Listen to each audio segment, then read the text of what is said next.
River Oak family, welcome back. This is our 4th episode of our video series, Building River Oak. And today we're going to focus on progress of our construction with Bob Brown, the Director of Operations for Curtiss-Manes-Schulte, and Grant Shorthose, our Construction Committee Chairman, as they walk through the building and show us the progress that we made since the last time we got to see that from Sean and Grant's very first episode. Excited for y'all to see it. Take a look. Hello, I'm Grant Shorthose with the Construction Committee here at River Oak Christian Academy. I've got Bob Brown with me with Curtiss-Manes-Schulte. Bob, can you tell us a little bit about what you do with Curtiss-Manes-Schulte? Sure. Again, my name is Bob Brown. I'm the Director of Operations for Curtiss-Manes-Schulte Construction. We're the construction manager on this project. I oversee the day in and day out operations of construction, not only in this project, but others of ours. This one's moving along very well, and we're excited to be a part of the project. All right, great. If you remember from our first video with Sean Schulte, we were sitting upstairs and we were pretty much in a wide open space. We had demo was just about complete and we didn't have any studs or anything like that. Well, today, Bob's gonna walk us around. We're gonna see some of the progress that this project has made over the past several weeks, and I think you'll really be excited as we are. Bob, right now we are standing in the middle of what will eventually be the administrative offices and Lisa and the front office team. What can you tell us about this progress? Well, in here, Grant, we've got the metal stud walls are completely framed. We started hanging drywall. All of our hollow metal doors, frames, and windows are set. HVAC rough-in is underway in here. The head of school's office has been drywalled out and getting ready to start some finished taping and things like that in those areas. Our electrical, mechanical, plumbing rough-ins have all been completed for the walls. We've had our inspections with the city, and we're starting to hang drywall and close the space in. Okay, Bob, we're in the middle of the boys' side of the downstairs first floor level bathrooms. What can you tell us a little bit about going on here? Well, we've got all the plumbing rough-in completed. Our wood blocking is installed for our toilet partitions to anchor to. Okay. The stud walls are done. HVAC for the exhaust and that has been completed as well and ran into the space. This is the boys' side of the restroom, gang restrooms down here.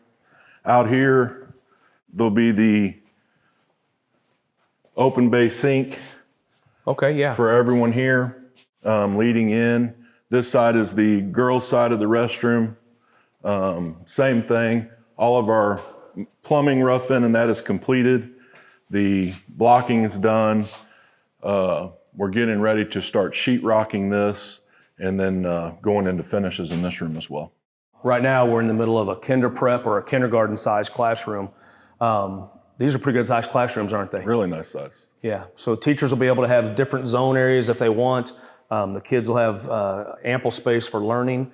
One of the things we were excited about as a board and a committee is we were able to give all 4 of these classrooms, the 2 kinder prep and the 2 kindergarten classrooms, we were able to give them each their own restroom in the classroom, as well as the teacher will have a sink out in the classroom that they'll be able to wash their hands and things like that and do some cleanup. Kind of thought of it as a safety and security thing for the kids instead of a teacher having to take them down the hall to that larger restroom we just showed you.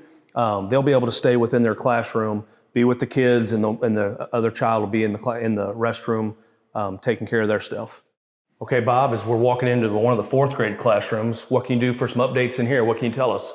So we've got all the HVAC main trunk lines ran. Okay. We started running the branch lines off of the trunk lines that's going to feed the diffusers or grills that'll be located in the ceiling once we install that. Electrical rough-in is complete in here. We've even got the electrical rough-in for all our future light fixtures, and that ran at this time. Okay. The taper started doing some patchwork on some of the existing outside walls. Okay. And getting them up to the quality that we require so that we can get our painter started. Okay. Now some of these areas are going to get sprinklered, or how much of the school? The school is 100% sprinkled. Okay, good. Our sprinkler contractor is scheduled to start at the 1st of October. Okay. And start running all his piping and that throughout the entire building. Good, very good. All right. Will every teacher have the ability to regulate some of the temperature in their rooms? Yep. Every classroom is individually regulated. Okay. There's boxes up in the ceiling that regulate the dampers that can control how much air comes in to the space. So if this teacher's warm and needs to turn more air in, she can. If the teacher across the hall is hot, she can turn it down to where she's not getting that much air conditioning or heat. Or heat, yeah. Yes. Okay, Bob, as we're just progressing from the older elementary kids, and we'll go to the other end of the hallway, we'll make it to the middle school area. But as we're walking, man, these are good wide hallways. Yeah, the hallways are 8 foot wide. Okay. We've got all the main trunk line, as you can see up, Grant. The branch line's coming off the HVAC trunk line that feeds some of these data rooms and electrical rooms, storage facilities for you guys in the future. These little alcoves that you see, this right here is a water fountain drinking area with the bottle fill fountains. Okay. So water bottles can be filled up. Yeah. Lockers sit in these spaces here. We've started our taping and mudding of the drywall joints to get them ready for paint. So all these areas are, when they're this level, this is lockers? That'd be filled with lockers, yes. Filled with lockers all the way across here. Yep. Okay, so the middle school is going to have quite a bit of lockers. There's quite a few lockers in here, yes. Very good. On the ceilings, or what I would say is above ceiling, we're going to have an open concept, or we're going to have drop ceilings? It's a drop ceiling throughout the whole place. Okay, so it'll be a finished look. We won't see that. We won't see all that ductwork. And they're high in here too. They're at 9 foot in the hallway, so it'll give it an even larger feel. Nice. I like how every classroom has kind of its entrance going in and things like that. That's and these nice. All the entrances will have accent color paint on them, so each entrance is a separate color. Okay. As far as the finish goes, versus what the hallway walls are, so they kind of pop and stand out. I see. Going into each classroom. Very good. Bob, that's pretty exciting work that you guys have already got done. It's came a long way. Yeah, because didn't we just get in here basically June 1st? Yeah. And I'd say by the time we get this thing starting to wrap up and get all the sheetrock down here, we're going to notice a lot of progress in a lot of areas. Thank you all for joining us today. Thank you to Bob and Grant for taking us on that amazing tour and seeing the phenomenal progress that we've made here at our new school. Stay tuned for the next episode when we get to sit down and talk with a few of our River Oak teachers about what these learning environments are going to look like in the future and what they're most excited about. Thank you all. God bless and have a great day.